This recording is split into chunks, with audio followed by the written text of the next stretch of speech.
Welcome back to ET Media and Entertainment Summit 2026.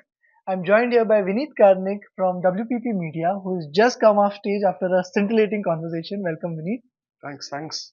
Would love to know what is one key takeaway from your conversation with the marketeers that you would like to share with our digital native audiences. Actually, there are a couple of takeaways, but if I have to talk about one which actually resonated me quite a lot, and I will obviously reflect upon it in time to come, is the whole point about live versus non-live in terms of how while we all focus on live sport, today in the digital ecosystem there is a huge amount of non-live sport and content that has also been consumed by the fans on an always on 24 by 7 basis. So that's one point.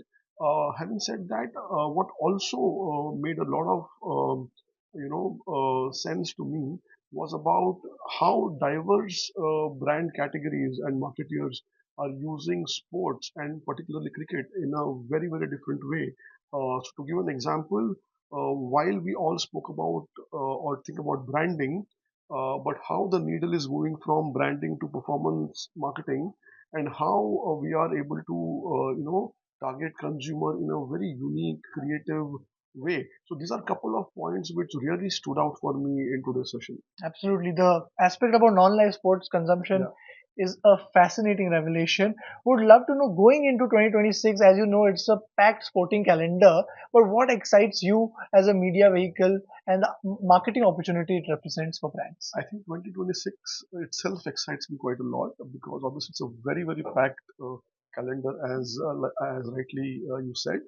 So right from the beginning of the year with Women's Premier League and now World Cup in the next couple of days, followed by IPL and the FIFA World Cup in the US, I think it's a calendar which any sports fan, any sports lover would love to have a year in one's life like that, right?